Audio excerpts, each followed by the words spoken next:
Primário, olha, primário, século passado, hein, Alfredo? Nós estamos velhos mesmo, hein? Grupo Escolar José Gomes Pinheiro. O inspetor de aluno eu lembro até hoje, seu Zezinho, né? Então, nossos pais. E vocês já se acostumaram com a prosa aqui do seu Eduardo? Ele sempre traz uma mensagem do Cristo. Em uma ocasião, conversando com meu pai, ainda encarnado, porque ele está aqui, viu? Toda vez que eu tenho esse compromisso, ele vem me auxiliar. Ele falou assim, ele recomendou para mim, filho, você está começando aí a fazer as suas palestras, né? Falei, estou criando coragem, meu pai. Então, filho, leve Cristo às casas espíritas, porque a humanidade está carente de Jesus. Leve o Cristo. Então, em quase todas as minhas participações, a gente tem trazido esse meigo Rabi da Galileia para confortar e consolar os nossos corações. Muito bem. Conta uma lenda árabe. Vou começar por uma lenda. Que um rei déspota, enérgico, chamou seus sábios e perguntou-lhes: quero saber já, me respondo agora, qual é o caminho do céu e qual o caminho do inferno?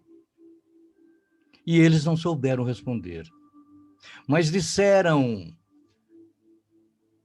que um outro sábio,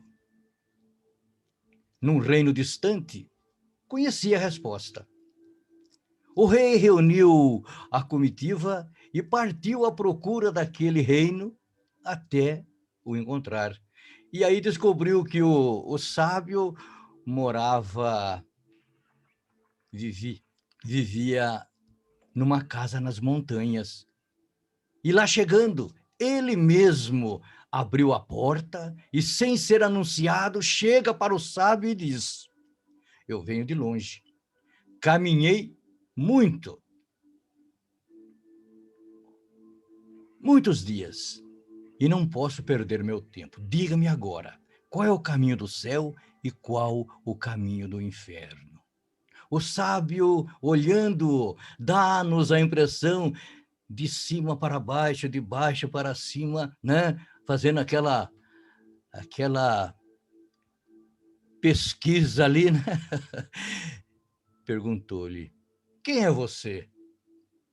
E ele: sou o rei. E o sábio: mas não do meu reino, não o conheço. Como ousas entrar em minha casa sem pedir licença e vem exigir-me alguma coisa? Saia já daqui, ponha-se daqui para fora. Agora imagine um rei violento, déspota, enérgico, encolerizou-se e, desembainhando a espada, coloca no peito do sábio e grita. Fala-me agora! Fala-me agora! E o sábio, muito calmamente, olhando para ele, diz assim: esse é o caminho do inferno. O rei percebeu que se tratava do ensinamento. Embainhou a espada, né? E pediu-lhe desculpas e fala humildemente: por favor, ensina-me. E o sábio falou: esse é o caminho do céu. Moral da lenda. E aqui agora a gente puxa a brasa para a nossa sardinha, né, gente? Céu e inferno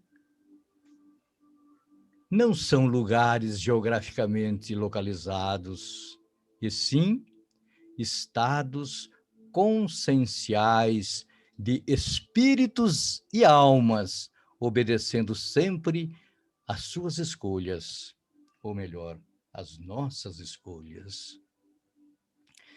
Então, amigos, irmãos,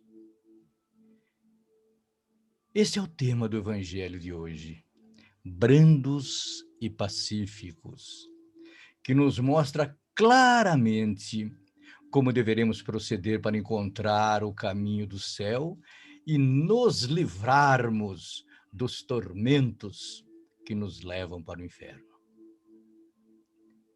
No Sermão do Monte, Jesus, e aí a gente se recorda do grande Mateus, vendo as multidões, subiu ao monte. E como se assentasse, aproximaram-se os seus discípulos e ele passou a declamar o mais sublime dos sermões, e cujas palavras de vida eterna soam na audição da humanidade de todos os tempos, sendo este um dos seus versos: bem-aventurados os mansos e brandos, que sem disputas possuirão a terra. Maravilha. E aí nós perguntamos, quem são os brandos? Quem são os mansos que possuirão a terra? São aquelas pessoas que ao longo das existências, vencendo a pluralidade da vida, num trabalho perseverante, atento, corajoso, vem tomando contato com o Evangelho, procurando conhecer-se e transformar-se continuadamente. Sabem por quê? Porque a natureza não dá saltos e os milagres não existem. Ninguém se deita imperfeito e se levanta aureolado. É um trabalho contínuo de transformações. Contínuo. Vão se envolvendo com a boa nova, aprendendo e vivendo. E a exemplo de Jesus, abraçam os corações revoltados, desequilibrados, violentos, restabelecendo a paz, restabelecendo a concórdia. São pessoas comprometidas com o bem, com o semelhante carente, que espalham palavras de carinho, de conforto, reservando gestos de amor e profunda indulgência,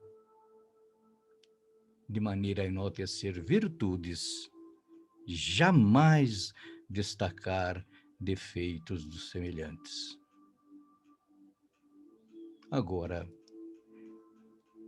minha gente, podemos dizer que essa concepção é contrária àquela que caminha desde as mais remotas eras, com a terra sendo disputada palmo a palmo, usando-se todo um poderio bélico, violento, destruidor,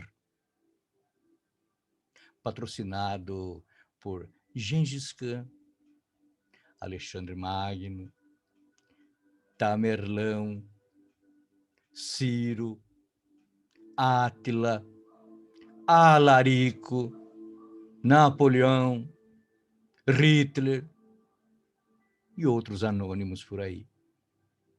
O exemplo mais categórico está lá na região onde Jesus lançou as bases da paz e do amor, onde eles continuam em conflitos há mais de 2000 anos. Os profetas já vinham anunciando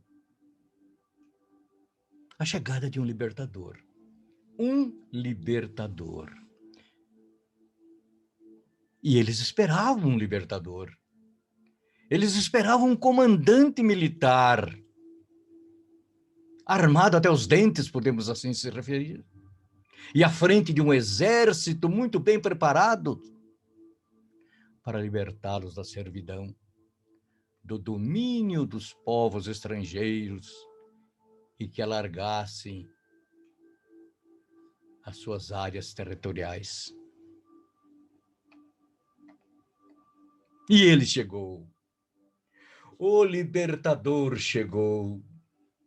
Um coro de anjos louvando a Deus entoava: glória a Deus nas maiores alturas e paz na terra entre os homens a quem ele quer bem. E os pastores perguntam: onde está o recém-nascido rei dos judeus? Porque vimos a sua estrela no oriente e viemos para adorá-lo. E o menino crescia e se fortalecia, enchendo-se de sabedoria, e a graça de Deus estava sobre ele. Parece que a gente se transporta para aquele tempo, e estando ali também, sendo contemporâneo desse divino mestre. Mas ao completar 30 anos, idade que lhe dava o direito de mostrar para o mundo o porquê da sua vinda, ele surge ali nas imediações do grande templo de Jerusalém e foi notado por um grupo de sacerdotes, e um deles aproximou-se e dirigiu-se-lhe com orgulho: Galileu, que fazes na cidade? Passo por Jerusalém buscando a fundação do reino de Deus, exclamou Jesus com modesta nobreza. Amigos, isso está, eu não sei se é a primeira ou segunda lição do livro Boa Nova, Humberto de Campos e Chico Xavier, um livro que deve ser de nossa cabeceira. Mas voltando, ao invés, minha gente, das armas destinadas a interromper a vida, ele apresentou um arsenal de conceitos sublimes de como preservá-las. Entretanto, permanecemos surdos. Não entendemos a sua mensagem. Deixo-vos a paz, a minha paz eu vos dou, não a dou como o mundo dá. Observem que Jesus dá outro sentido para a paz.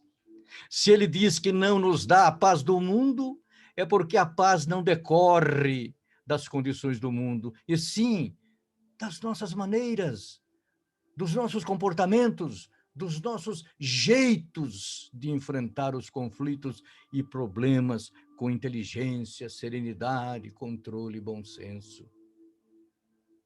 No mundo tereis aflições, mas tende bom ânimo. Eu, Jesus, venci o mundo. Ele venceu e nos deixou aí um roteiro de luz, um roteiro de bem viver, para que todos também possam vencê-lo. E eu aqui, para facilitar o meu entendimento, ou o nosso entendimento, podemos até modificar algumas palavras desse conceito crístico, dizendo assim: no mundo, vejam bem, ou ouçam, encontrareis a violência, mas sede brandos e pacíficos, eu, Jesus, semeei a paz. Agora, a violência foi e continua sendo o meio utilizado pelos homens para dominar o mundo. Mas esta violência que sempre caracterizou o nosso comportamento, um dia desaparecerá do planeta, Faz parte do progresso. A humanidade progride, evolui, o planeta também. E o império da força dará lugar ao reinado do amor. O orgulho e o egoísmo serão banidos daqui, sendo substituídos pelo altruísmo. O ato de amar o próximo sem esperar nada em troca. O ato de amar o próximo sem que se estabeleça uma moeda de comércio. Então, aqueles que não corresponderem às necessidades de transformação moral e espiritual não poderão participar dessa nova sociedade de amor.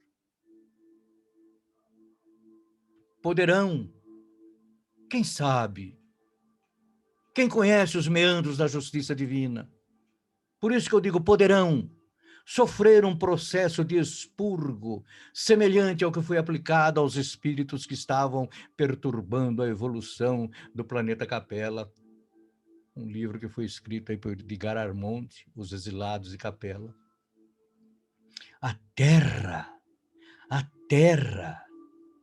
será habitada pelos mansos, por aqueles que não tentam violentar o próximo, olha, nem com palavras, nem com atos, muito menos com pensamentos, vivendo em perfeita harmonia.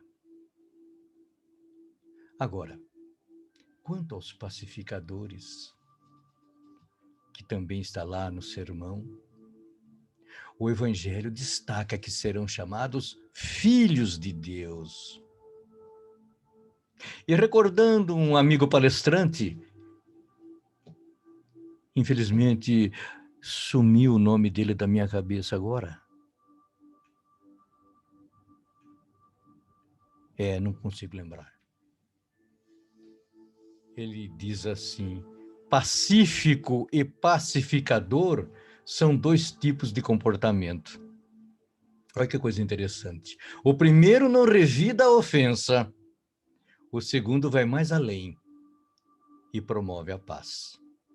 Ambas as virtudes são bem-aventuranças descritas por Jesus. Uma depende da anterior. Neste caso, não há como se tornar pacificador sem ser pacífico. Só assim, minha gente, se identifica um filho de Deus conforme o Evangelho.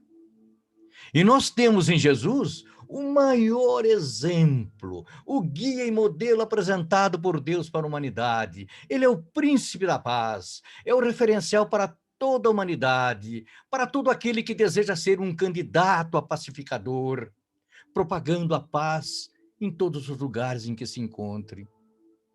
Mas, meus amigos, a paz transmitida pelo Divino Mestre não está sob a forma de um armistício, tréguas de curta duração, momentânea, frágil e incerta, mas em caráter firme, absoluto, inabalável, perene. Eu vos dou a paz de Deus, porque tudo que procede de Deus é firme, é absoluto, é inabalável e é perene. Portanto, há necessidade de se estabelecer um trabalho determinado para combater orgulho e egoísmo, porque são esses dois desvios morais os responsáveis por todas as discórdias e todas as guerras que acontecem e ainda prosseguem no planeta e se constituem no maior entrave à nossa evolução, chegando a receber dos benfeitores espirituais o seguinte alerta: orgulho e egoísmo são duas chagas, e aqui o Sr. Eduardo colocou mais mais uma palavrinha aqui, são duas chagas purulentas que interrompem o progresso moral da humanidade. Observemos como é importante a harmonia, o entendimento, a ajuda mútua, a renúncia, o amor entre as pessoas na implantação da paz. E aí, a gente afirma, assegura, tudo começa no lar. Esta célula celeste, começa no lar e se expande para a vida em sociedade. Aprendemos no interior do lar e aplicamos lá fora. Como bem narrou o espírito Neo Lúcio, no livro Jesus no Lar, também de psicografia do Chico. Anotem, o berço doméstico é a primeira escola e o primeiro templo da alma.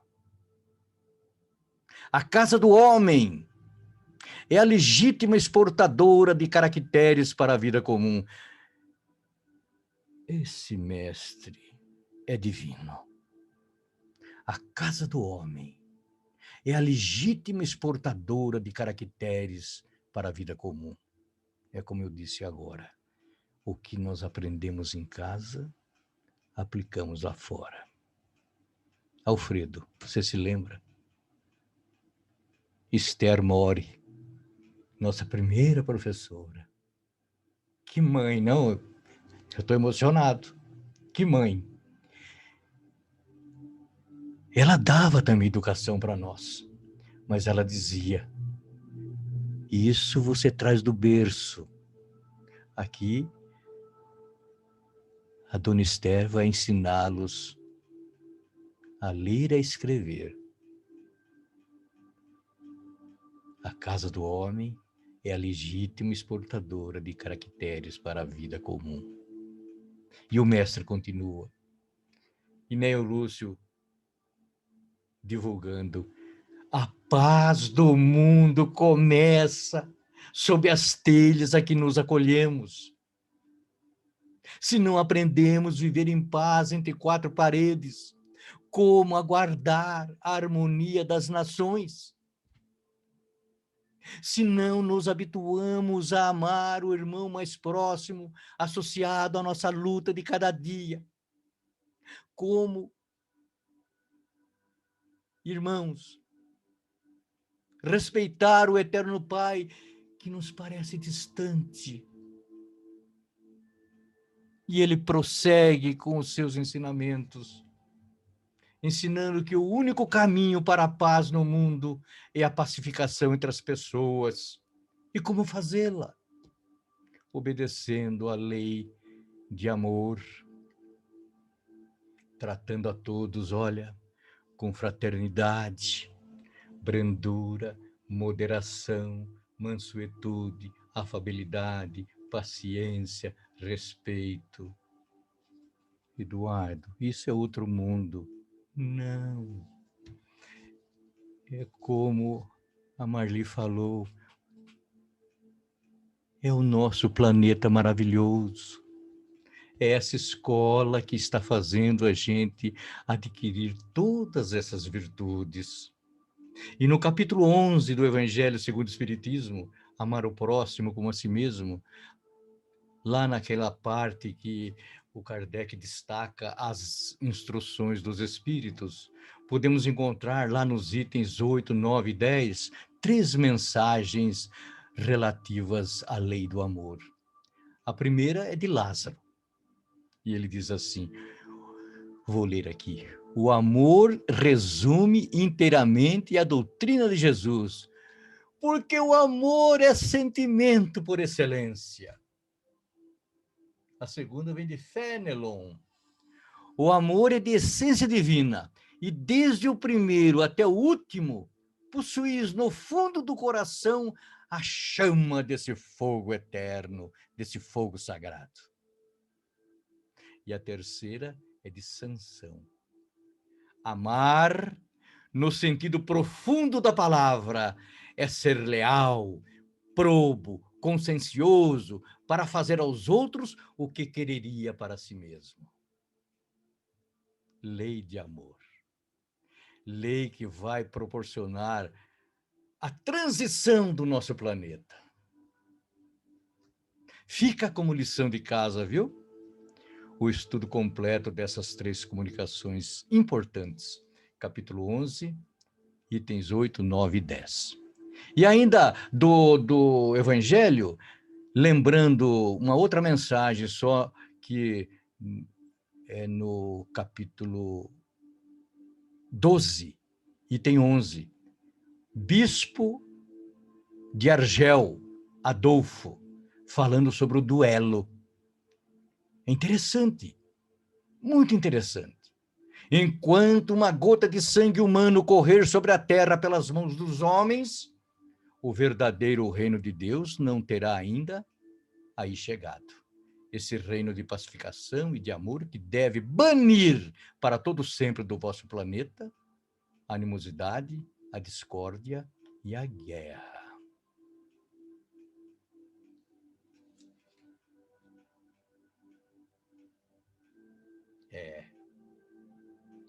A paz do mundo começa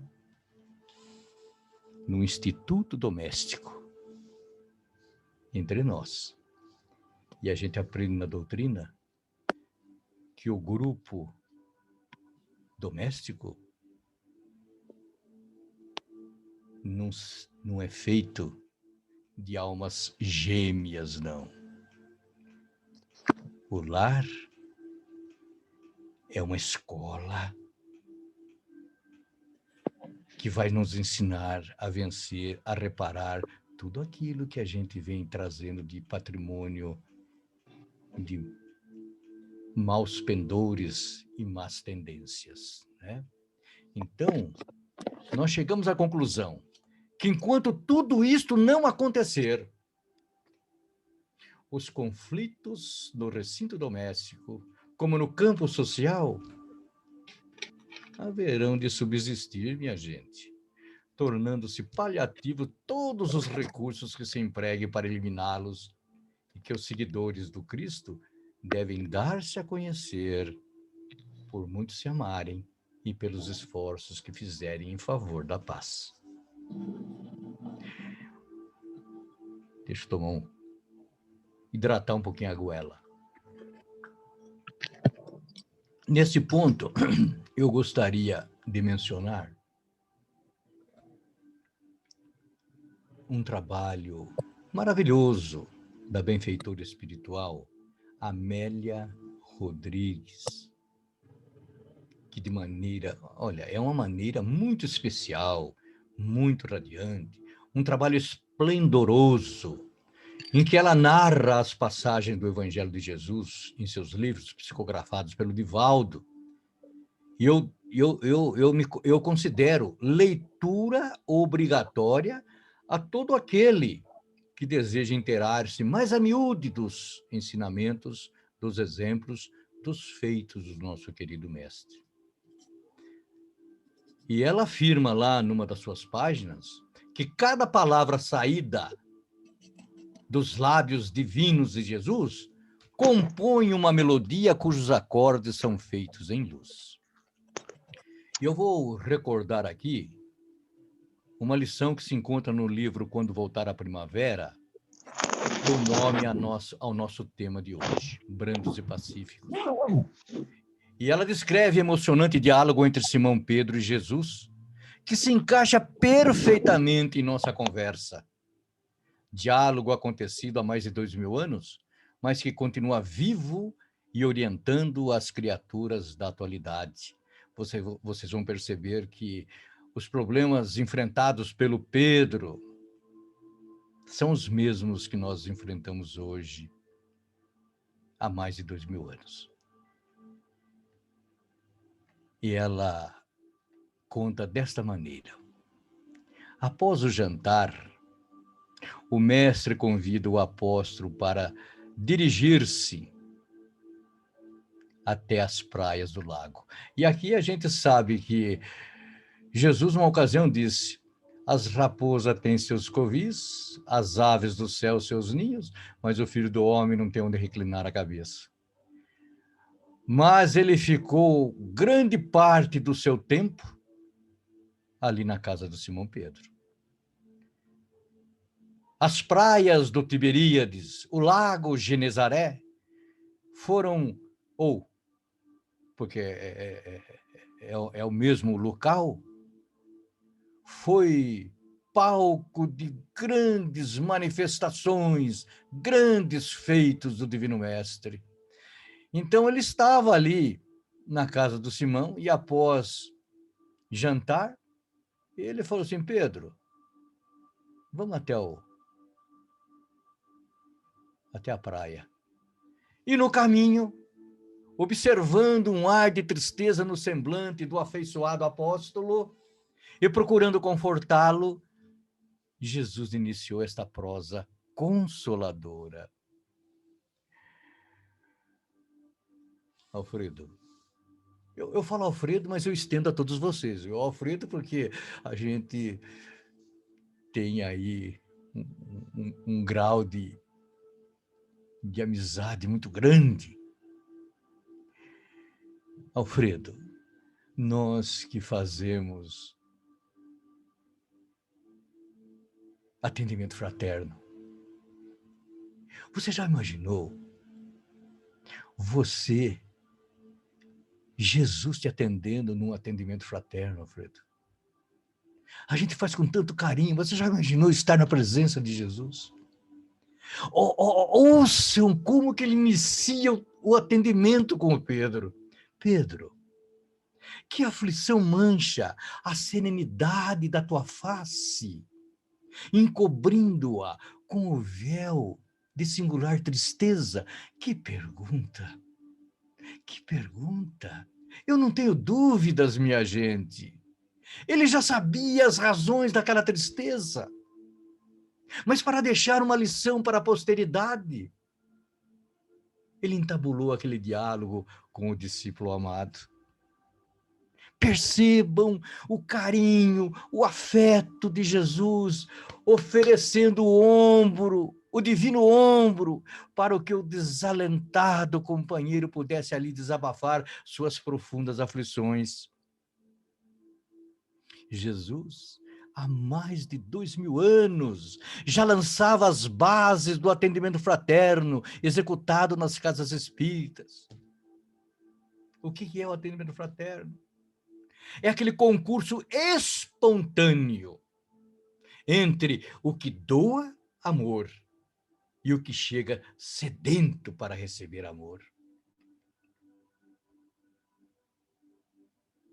E Amélia continua. Havia na indagação do mestre carinhoso interesse e bondade indisfarçável. E o velho pescador, então calado, porque ele triste, ele não queria prosear com ninguém. Mas sendo agora convidado diretamente, porque Jesus fez um questionamento a ele, diretamente a conversação renovadora, revelando certa emotividade, ele respondeu: cansaço, Senhor, cansaço. Sinto-me muitas vezes desacorçoado no ministério que abracei. Qual foi o ministério que o Pedro abraçou, hein? Qual foi? Qual é o ministério que nós abraçamos, hein?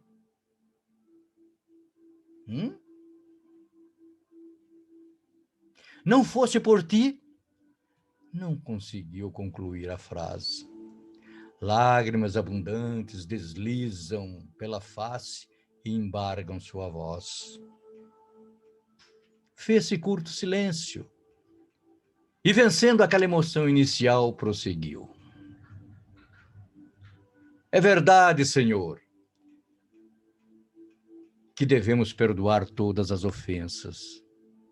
Jamais esquecerei a lição imortal dos 70 vezes 7 vezes. No entanto, ó a pergunta dele agora. Como suportar a agressividade que nos fere quando chegam prometendo ajudar? Chegam aqui, Senhor. Nós recebemos de braços abertos.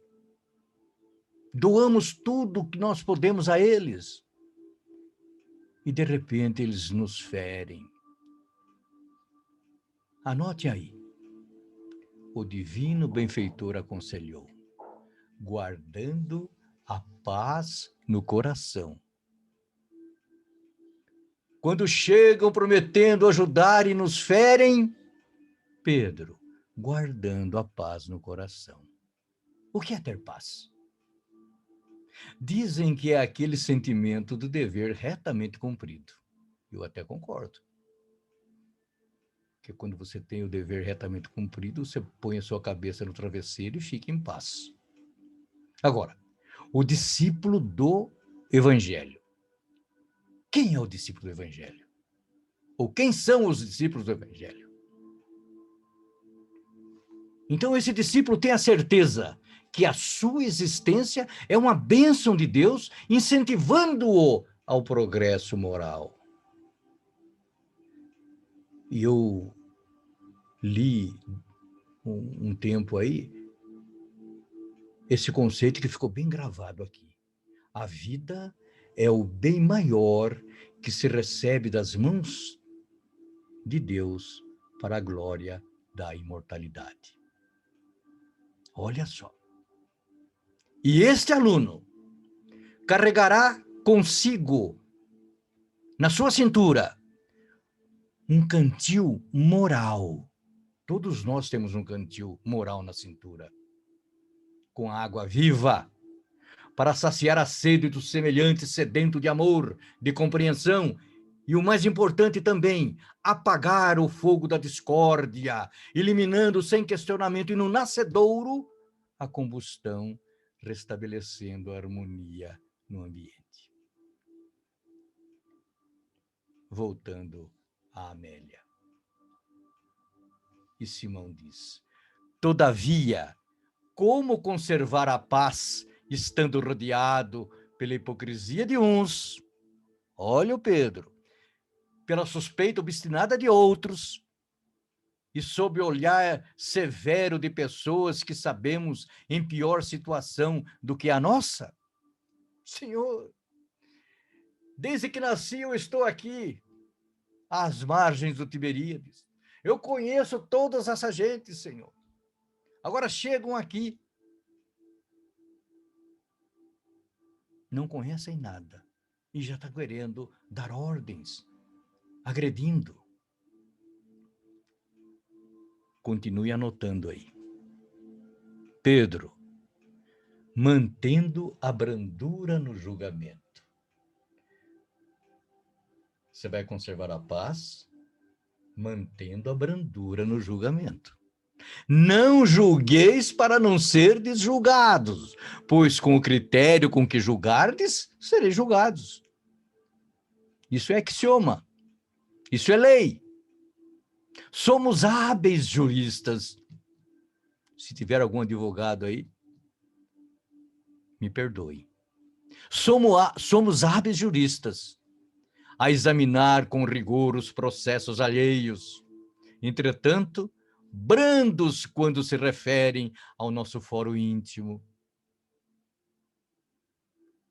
Agora, como aprendemos no Espiritismo, gente, devemos ter rigor para com as nossas próprias faltas e brandura no julgamento alheio.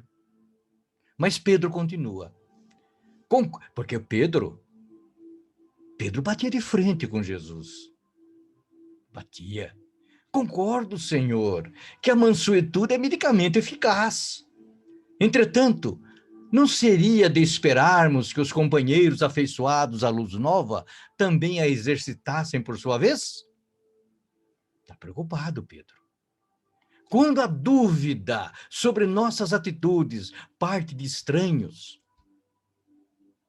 quando a desconfiança vem de fora do nosso grupo, quando a agressividade nos chega dos inimigos da fé, vocês perceberam? Tudo gente lá de longe, que não conhece a gente, que não convive com a gente.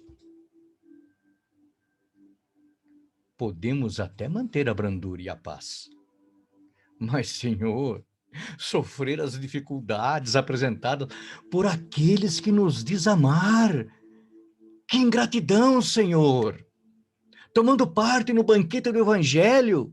Ah, mestre, convém considerarmos ser muito mais difícil e grave de se conseguir. Anotem. Anotem. Simão, Eduardo, Alfredo, Marli, Thelma, olha, Humanidade, antes de esperarmos atitudes salutares do próximo, cabe-nos o dever de oferecê-las. Gente,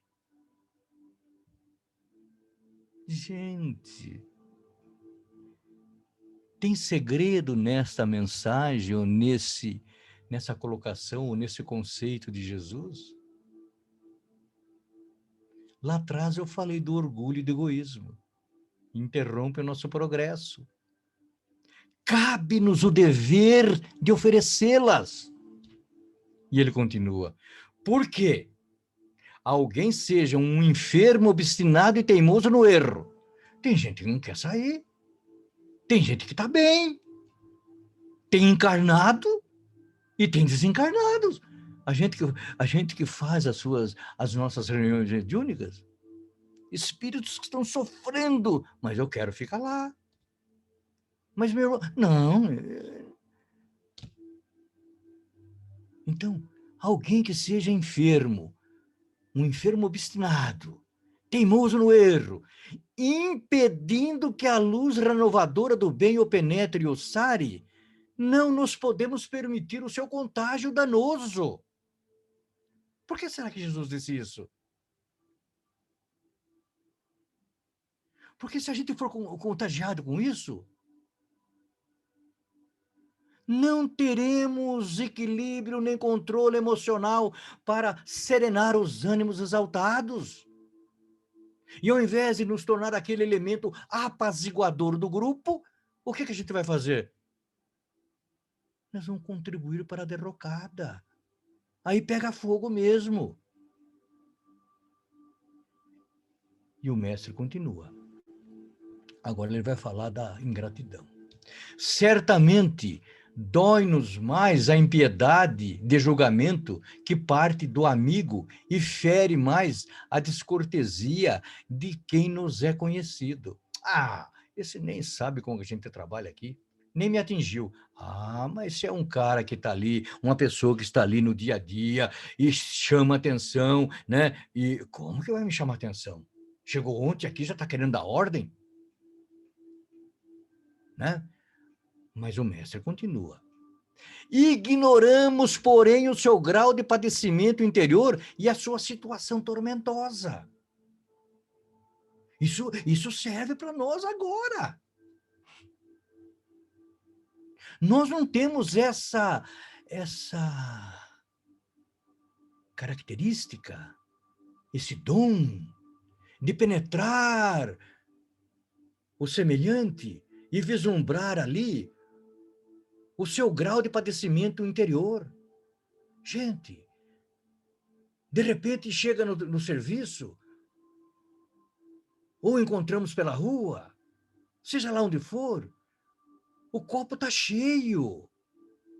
Uma gota transborda e aí ele vira um caminhão de coisa em cima da gente. Precisamos compreender isso. Continuando. Há os incapazes de amar, duvidam do amor do próximo. eu amo, eu me amo. Eu amo os meus, e olha lá. Agora, esse daí, com todos os ataques, e continua fazendo bem, continua aí dizendo que ama todo mundo, não acredito. O apóstolo Paulo, numa das epístolas, ele disse que isso é colocar brasa quente na cabeça do adversário. Faço mal para essa pessoa e ela só retribui com o bem. Há os incapazes de amar que duvidam do amor do próximo. Olha a outra. Aqueles que, mantendo a vida e atitudes duvidosas, descreem da retidão alheia. Ele aí na frente da casa espírita, fazendo palestra, ou aí na frente do microfone, fazendo uma live, né? Mas não está escrito aqui na testa dele, né? E lá nos bastidores, será que ele é assim mesmo? Será? Eu duvido. Então, eu não sou assim, por que que ele vai ser? Num mundo como o nosso, não vai ser. Os que tropeçando e tombando, descuido de melhorar a estrada para os que vêm atrás. Eu tropecei nesse obstáculo, caí. Não me machuquei. Vou tirar esse obstáculo daqui, desimpedir o caminho, por quê? Pode vir um desavisado também tropeçar aqui. Comigo não aconteceu nada, mas pode ser que com ele possa acontecer. Não! Não! Camufla ali. Deixa o obstáculo ali. Que tome mais atenção alguém que vem atrás e veja o obstáculo e não tropece. Ah, os que tropeçando e tombando, descuido de melhorar a estrada para os que vêm atrás. Agora, esse descuido de melhorar a estrada, isso envolve muita coisa, gente. Comportamento nosso, as nossas palavras, os nossos conceitos, os nossos exemplos para os que vêm atrás. Simão, necessário compreendê-los e amá-los sem exigir que sejam melhores ou piores. Tá vendo? Eu só vou atender você. Você não segue o espiritismo. Eu vou atender você, você vai melhorar. Mas fique aqui na casa, se transforme em espírito. Onde está escrito isto? Outro dia eu falei para uma pessoa que me questionou sobre isso. Eu falei, não, gente, o atendimento fraterno é uma coisa fraterna. E nós atendemos de uma maneira ecumênica. Às vezes eu pergunto qual é a convicção religiosa das pessoas para facilitar o diálogo com a pessoa. Porque se vem uma pessoa espírita, a gente já sabe como botar o dedo ali e conversar. Se não é espírita, não consegue os princípios, a gente tem que falar muito mais do Cristo para ela. Ainda brinquei com ele. Se nós fôssemos exigir que todos que passem pelo atendimento fraterno, nós teríamos que construir um templo igual um evangélico aí para abrigar mais de 6.000 pessoas. Não. O Kardec, quando codificou a nossa doutrina, ele disse que não estava preocupado em arregimentar prosélitos. Se você está contente com a sua religião, continue com ela. Continue. Se precisar do espiritismo, venha. Recebemos de braços abertos. Né? Aí, depois dessa conversa, o pescador anteviu uma solução e disse, aqui, eu me lembro do desenho que a gente assistia ali na infância, né? O Leão da Montanha. As saídas estratégicas dele, né? Aquele subiozinho lá, né? Mas naquele tempo não tinha o Leão da Montanha, mas o Simão saiu pela tangente aqui também. Mas olha só, Senhor, ante a impossibilidade de suportá-los, sem correr o risco de detestá-los, não seria melhor que os evitássemos, nos distanciando deles? Não saiu pela tangente? Na impossibilidade de suportar. Ele já estava admitindo que não ia suportar. E se ficasse ali, ele ia detestar. Gente, Simão Pedro, do Colégio Apostólico, escolhido a dedo. E nós? E nós?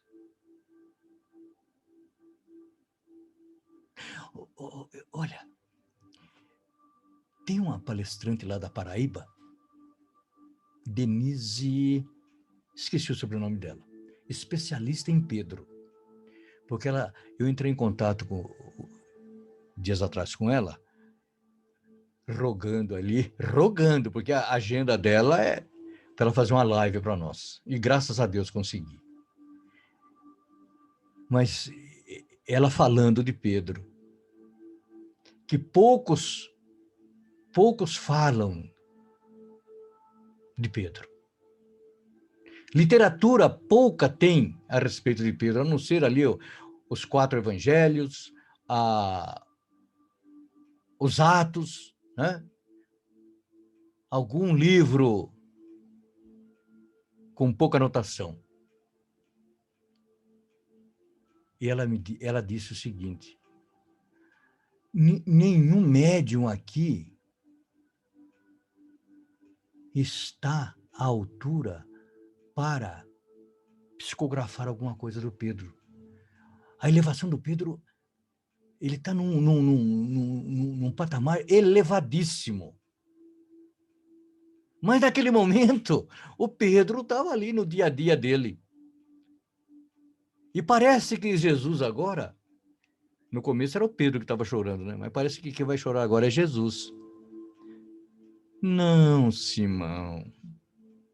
Não, meu filho. Deixar o enfermo entregue a si mesmo seria condená-lo à morte. Não abandona, filho. Não é o acaso que ele te procurou. Não é porque ele é teimoso, renitente. Abandonar o rebelde significa tornar o pior. Antes de outra atitude, é necessário que nos pacifiquemos intimamente. A boca fala do que está cheio o coração. Ninguém dá aquilo que não tem. É necessário que nos pacifiquemos intimamente, a fim de que a brandura se exteriorize do nosso coração em forma de bênção. Pelo que o Pedro argumentou, o que iria exteriorizar do coração dele não era bênção, era outra coisa. Era outra coisa. E o mestre continua. No Sermão do Monte foi estabelecido que fossem bem-aventurados os brandos e mansos. Simão, a bem-aventurança é galardão maior das criaturas. Agora ele diz como nós podemos conseguir esse galardão. E para consegui-lo, meu filho, é indispensável o sacrifício, a renúncia, a vitória sobre o amor próprio, o triunfo sobre as paixões. Amar os bons é dever de retribuição, mas servir e amar os que nos menosprezam e de nós duvidam é caridade para com eles e felicidade para nós próprios. Se você acena para quem te acena, se você corresponde a quem te corresponde, se você empresta para quem te paga, isso é fácil. Se você ama aqueles que te amam, isso é fácil. O desafio é isso que eu acabei de falar. O desafio é amar o inimigo. O desafio é amar o filho problemático, a esposa problemática, o marido déspota, né? Amar os bons é dever de retribuição. E Jesus, concluindo o ensinamento naquela noite inovidável, a abóboda lá cintilando. Eu estou olhando aqui na minha janela, estou vendo que o céu aqui em Avaré não está azulado hoje, não, está nublado. Mas ele, naquela noite, aquela abóboda celeste, salpicada de estrelas, né? Uma noite inovidável, de ensinamentos não só para o Pedro, mas ensinamentos que, ora, nós estamos absorvendo aqui. Jesus acenou para o apóstolo, convidando-o a retornar ao lar. E Pedro, sereno e confiante, com os olhos em fulgurações, chorando agora, mas de felicidade, pensando nos júbilos futuros do Evangelho, levantou e acompanhou o mestre. Pedro, Simão Pedro, filho de Barjonas, o que diz os homens, quem sou eu? Tu és Elias, tu és Jeremias, um profeta do Velho Testamento? Mas e vós, o que dizeis? E o Pedro se adianta. Tu és o Cristo, Filho do Deus vivo. Bem-aventurado tu, Simão Pedro, filho de Barjonas, porque não foste tu que revelaste, mas meu Pai que está no céu. Aí passam uns minutinhos, Jesus começa a falar para eles que o que estava esperando há poucos dias lá em Jerusalém, quando ele ia passar por todo aqueles tormentos, e o Pedro chama a atenção de Jesus. Não, Senhor, isso não permita que isso aconteça. O que Jesus diz para ele? Afasta-te de mim, Satanás. Até naquele momento, um discípulo teve lá sua queda de vibração, né? Abrindo brechas, porque não vão pensar que as legiões aí das trevas é só na atualidade que tem aí e que trabalham para desestabilizar tudo que corre bem na Terra. Naquele tempo também. Tem alguns romances, tem alguns livros que retratam aí entidades trabalhando fervorosamente para que não acontecesse nada daquilo. Mas o Pedro, antes que o galo cante, esta noite 3 vezes me negarás. Oh, aí Jesus é preso. E como ele profetizou, fere o pastor e as ovelhas se dispersam. Mas o Pedro vai seguindo devagar até onde levaram Jesus lá para a casa do Caifás. E chega lá uma noite fria, uma fogueira lá no centro do ambiente. E lá, num canto, Jesus já amarrado numa cadeira, com a coroa de espinhos que foi colocada com muito carinho, né? O sangue já coagulado no rosto. E alguém chega para ele e diz: você é um deles? Não, não sou. Aí vem o empregado, mas aí vem outro. Até o seu jeito de falar, até o seu comportamento. Não, não conheço esse homem, não sei quem é esse homem. Cantou o galo. Gente, dá impressão, olha, de onde o Pedro está sentado, ele olha para Jesus, ele consegue, numa brecha ali, encontrar os meigos olhos do Divino Mestre, mesmo manchado com aquele sangue coagulado, ele consegue enxergá-lo. E ali, naquele momento, ele viu, ele sentiu a missão dele. Diz o evangelista que ele saiu e chorou amargamente. E aí, tantas coisas aconteceram, até a chegada dele em Roma. Foi-lhe aplicado também uma pena de crucificação. E no momento da crucificação, enfrentando o seu algoz, que o algoz, parece que os algozes tinham medo, temor, né, de sacrificar cristãos. Ele, coragem, meu filho, só que eu não gostaria de ser crucificado de cabeça para cima, não. Eu não tenho a honra de ser crucificado igual meu mestre. Eu quero ser crucificado de cabeça para baixo. E assim o fizeram. Esse é o Pedro. Esse é o Pedro. Muito bem. Nós estamos chegando no final.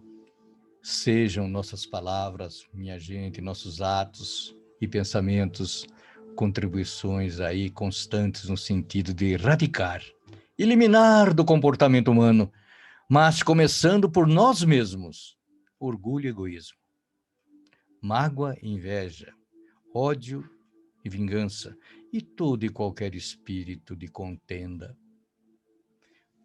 nos tornando pacíficos, mansos e humildes de coração, procurando recordar mais uma recomendação do Divino Mestre: Harmoniza-te sem demora com o teu adversário e sejamos aquele ponto de referência da paz. Se assim procedermos, conquistaremos a qualificação de pacificadores, fazendo parte desse grupo de pacificadores, descobrindo o caminho do céu e merecendo ser chamados, como bem definiu nosso querido mestre, filhos de Deus. Porque combatendo a violência, estaremos cumprindo com os nossos deveres e cooperando com o Cristo na manutenção da harmonia universal, e sem disputas possuiremos a terra. E aproveitando que estamos envolvidos nessa atmosfera de amor, rendamos graças ao Senhor da vida por tudo que nos tem concedido, e a Jesus também a nossa eterna gratidão. Este querido Mestre que nos dispensa imenso amor, que nos chama de benditos de meu Pai, que afirmou que não nos deixaria órfãos, que onde Ele estivesse estaríamos também. E acrescentou: ninguém tem amor maior do que este, de dar a alguém a própria vida em favor dos seus amigos. Que Jesus nos abençoe, que Jesus nos proteja, que Jesus nos guarde. Que assim seja. E até a próxima live, até o próximo encontro com as graças de Deus.